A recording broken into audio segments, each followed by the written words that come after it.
Thank you. Boom. All right, we're going to Tel Aviv. Lirone, you're up. Thank you. Hi, Chris. So Hello. Thank you so much. I've been waiting for this session for a few months, I guess. So really thankful for all your great points here, which I've written down a few.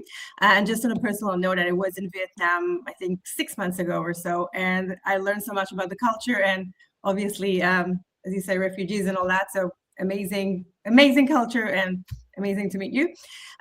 My question is, so I come from the networking / personal branding world. I give those services to founders. And today, and maybe this is how I see it at least, AI makes a lot of creations or apps as commodity. I mean, everyone can make things. It doesn't mean it would be better than the original without AI creation. But my point is, how do you find the personal brand shapes today to be able to create our own unfair advantage where creation has become a commodity-ish with AI? Okay, great question. I'm not sure 100% agree with all that is being said about this. And let me pick it apart a little bit, okay? I have a perspective on this, obviously. I used to do brand strategy for large corporations, for million and billion-dollar companies. And it's a lot of work. We'd get all the executives together in a room, which is very expensive to them. And we would spend a day and a half together, locked in a room. And then it would take weeks for me to go through all that was said and decipher and write, and then write some more. And then eventually we come up with some positioning, some messaging for them, and figure out their tone of voice. And this would take a lot of work, and it would come at a pretty high price. And what's interesting to me is that I can literally have conversations with people, and I do this now via Zoom. I have a transcript, plug it into the machine and say, this is what I'm looking for, find the through line this, and plug it through what it is I'm looking for. And then it'll spit out some ideas. I'm like, oh, that's pretty good. And then it would write messaging for me. I'm like, okay. And then that would spark more ideas. I'd write ideas.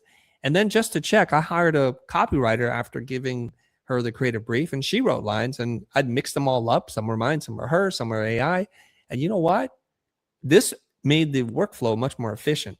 But the one thing that it doesn't do is it doesn't do discernment. It doesn't take away judgment and taste. And this is a very critical thing. The machine will spit things out. And if you don't know what you're doing, you get that AI gloss, the AI slop, and you're like, well, that's pretty good. And we'll just move that along. So I think a lot of the mistake that maybe some of your clients and the people who are like, yeah, I don't need you, I'll just use AI. They don't have that discernment. They don't have that taste. So for them, it all looks good, right? And then analogy I would make for people is this, is that if you have a friend who's new to Japanese cuisine and you have supermarket sushi, which is terrible, and you're having the avocado roll, which you think is sushi, it is not. And then you take them to a real sushi place. When the rice is warm and the chef just hands it to you, they're on leagues apart. They're just on levels apart from each other. And so this is the thing. I cannot sell like world-class sushi to someone who thinks supermarket sushi is great. And I just need to know who you are. And so what I would do, and this is a power move here, I would say if you're looking for X, Y, and Z that could be done by a machine for $18 a month, let me just send you the links and make an affiliate commission out of that.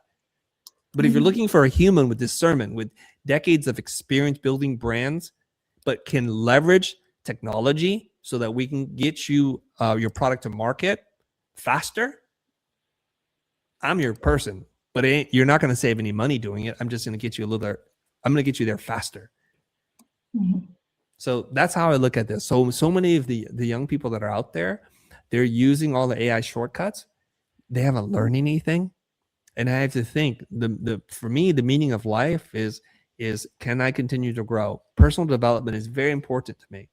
So if the machine is doing the thinking and I'm doing the handwork, then I might as well just say this is the end of my life. So good. Thank you so much.